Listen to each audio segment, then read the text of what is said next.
Good morning. So I had a request for how to do a little bit of blending with Copics. So I wanted to kind of interject into this video what that entails. I'm going to color a couple of the sunflower petals and I'm going to talk my way through it. I'm using a couple different markers. I'm using a Prismacolor cream, but it's the brush tip and it does work with the Copics, but it's not like I don't primarily use them. I just have a couple colors because that was what I was looking for at the time. And then I'm using a buttercup yellow, acid yellow, Napoli yellow, and yellow ochre. And there you can see those. Okay. So basically with this, I work dark to light. You see this pad behind it, and the reason for that is to give me an idea of what the color is, because this and this are not always the same. So I'll go like this to let me see like what the actual color is. And then I grab some of the other ones to see how they blend in it and see how it kind of smooths that out. And so then you can add your brighter, your darker. And we're basically gonna apply this technique to the sunflowers. So see how that gives like a nice fade. And that's why I have a scrap page. Like I always have a scrap page because, as you can see, I do it a lot just to make sure it's the color that I want before I bring it to my actual image. So we're gonna start with one of the petals. And basically what I do is I go for it. You know, I go into it, and knowing how a sunflower has like darker to lighter, I might press down a little bit more and allow some of the white of the card to stick through. And like I said, here's, you know, and it doesn't have to be super, super neat because we're going to be doing a lot of blending. And also the thing with the Copics is, or just not even the Copics, just with this type of brush marker, it's going to bleed a little to the edges. So I don't necessarily go right to the edge because I know that it's going to already bleed in there, right? And so just coloring in where I want those petals. And I said I was only going to do a couple, but that's not my style. So you're going to sit here with me as I color these. Let's see. Okay, we'll do this little cluster here. All right.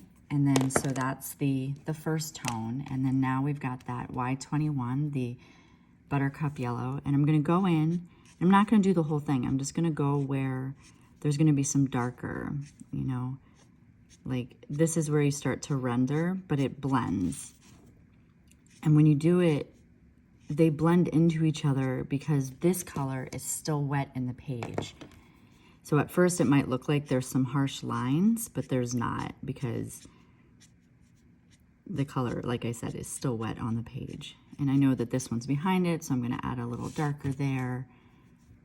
And then since this has got like a little petal overlap, I'm going to go like that around it and go up. And this gives us that texture of the sunflower petal. Because if you look at them, like, yes, they're bright yellow, but there is a little texture on each petal because where the sun reflects into it, you see that, you know. So there we go. We've got it starting to kind of render out. I'll show you that a little bit more up close. Now I'm going to go in with that bright yellow because it's a sunflower and I want it to have some bright yellow lines. So I'm going to go in and fill in the little center.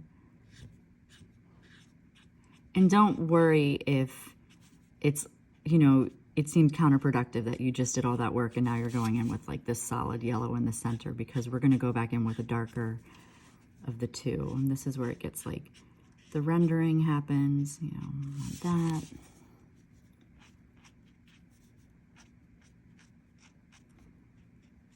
And it might look a little messy, but like if you approach it, think of it kind of how watercolors blend in with each other. That's exactly what these are doing in the page. So I can take a step back. I can go in and add some of that lighter yellow still, just to blend the edges of that bright yellow.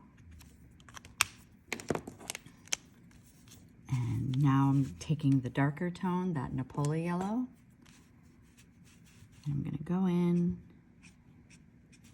And where it's dark, these are my dark highlights. So I'm going to go around that little one, and go from the tip here and just brush down.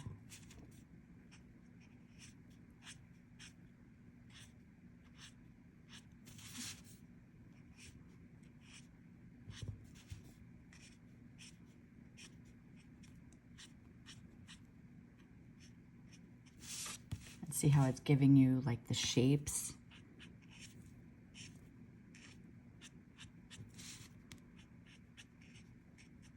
And this is where I'm just kind of using the tip where I'm just going like this. Because if you lightly do it or if you press down, see, it's going to give you different thicknesses of lines with these. This is why I like the brush markers. And now finally with my darker one, I'm going to go in and see how that's that. And this is also why I work in these layers, is because it gives these a little bit of time to dry. If you look at the back of it, you can see where it's kind of coming through, but this Bristol board is thick and it can withstand a lot. So you go in. I'm not really worrying about the bee wings because I have a white marker pen that I'm going to go over everything at the end, and so I can make those really stand out. So I'm going to go with just the tip of this and draw those lines in. Maybe where it's attaching to the brown parts, you know, give it a little thickness, little shadows.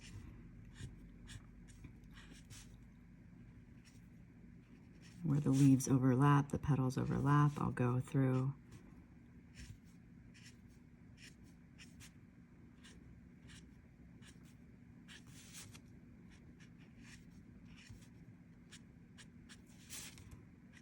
And I'm not worrying about the fact that this card is going to be very yellow because we've got the sun and we've got the honey hive in the background. I do some shading towards the end where I'll go through and make this look like, make it look like it's behind this pocket. So that's how you would get those petals, see? And if I wanted to take maybe another brighter or a paler, like I have this pale yellow, and just kind of go in and go over it and blend it together, gives it that little bit more glow. I wish that you could see how bright this actually is on here. These lights, it's obscuring, but it looks really rich. Let's see. And then in here, you know, I'll determine, I feel like it needs a little bit something more. And so I will look at some of these other colors I have. I have like this mustard. And that's not really the color. I use mustard more for when I color the bees. Go in with this Lionel gold, and this gold is a good tone to just give us some shadows on here.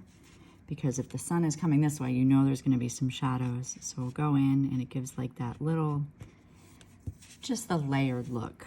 You know, don't be afraid to layer, and don't be afraid to experiment, and don't be afraid to be a beginner with this. You know, I've been using Copic markers now for years. I think it's probably been at least 10 years or more. And it's been experimentation and trial. And so of course I make it look easy, and I've amassed quite the collection, but it's taken me 10 years to get here. You know, like you could go out and buy a full set and treat yourself, or you can just be like, you know what, I want to experiment with some blues, and you just go and buy a couple blues and, you know, do that and see how they work out for you. But you can layer them like this, so, and see how that's giving us nice little darks. And it's just a process of layering. It's very meditative too when you do it this way. So, like I said, I just wanted to pop in and give you a quick little tutorial on how to do some blending because it was requested, and there's that. And I'm gonna speed the video back up and you can watch me finish this card. So thank you for being here. Bye.